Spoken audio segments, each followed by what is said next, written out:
நீங்க ரொம்ப பெரிய பெர்ஃபெக்ஷனிஸ்டா, எல்லாத்தையும் ரொம்ப பெர்ஃபெக்ட்டா தான் நான் பண்ணுவேன், என்னோட பிளான் எல்லாம் ரொம்ப கான்கிரீட்டா இருக்கும் அப்படின்னு நினைக்கிற ஆளா நீங்க? இல்ல அப்படிதான் இருக்கிறது கரெக்ட் அப்படின்னு நினைக்கிறீங்களா?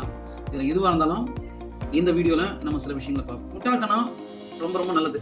எப்படின்னு கேட்குறீங்களா? சில நேரம் நம்ம முட்டாள்தனமா இருக்கிறதுனால நம்ம கிரியேட்டிவிட்டி ஜாஸ்தியாகிறதுக்கான வாய்ப்பு இருக்கு. ஏன்னா எல்லாத்துக்குமே ஒரு லாஜிக் எதிர்பார்த்து அந்த லாஜிக்காக பண்ணீங்க அப்படின்னாக்கா உங்களுக்கு இனோவேட் பண்றதுக்கான வாய்ப்பே ரொம்ப ரொம்ப கம்மி.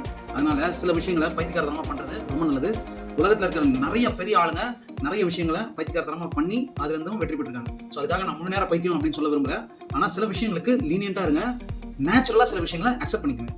நீங்க எந்த ஒரு விஷயத்தையும் தப்பே பண்ணாம நீங்க பண்றீங்க, எல்லாமே ரொம்ப சரியா நடக்குது அப்படின்னாக்கா மிகப்பெரிய அலாரம். தயவு செய்து ஒரு தடவைக்கு 2 தடவை பாருங்க. ஏன்னா நீங்க தப்பு பண்ண நிறைய விஷயங்களை கத்துக்கிறீங்க அப்படின்னு அர்த்தம். ஒருவேளை நீங்க ரொம்ப எக்ஸ்பீரியன்ஸ்டா இருந்தா அந்த தவறுகள் குறையலாம். ஆனா தவறே நடக்காம இருக்கிறதுக்கான வாய்ப்பு ரொம்ப கம்மி. தவறே நடக்காம இருக்கணும் அப்படின்னு ஒரு ரோபஸ்ட் சிஸ்டமை நீங்க டெவலப் பண்றதுக்கான நேரத்தை செலவு பண்றத விட சின்ன சின்ன தவறுகளை அக்செப்ட் பண்ணிட்டு அதுல இருந்து முன்னேறப்பாரு. தப்பு பண்றது கரெக்ட் அப்படின்னு சொன்னா அதுக்காக தப்பு மட்டுமே வாழ்க்கை ஆயிடாது, தப்பு மட்டுமே பிசினஸ் ஆயிடாது. திரும்ப திரும்ப ஒரே தப்பு நம்ம பண்ணாம இருக்கிறது ரொம்ப முக்கியம்.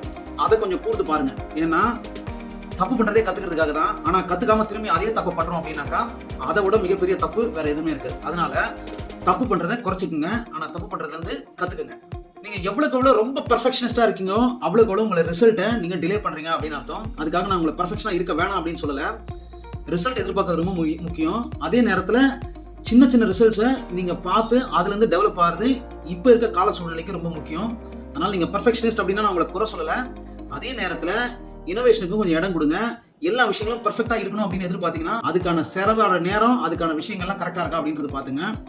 தப்பு பண்ணியும் சாதிக்கலாங்க, எப்படி வேணா சாதிக்கலாம். ஸோ இது போல வீடியோஸ்க்கு நம்மளை தொடர்ந்து பாருங்க.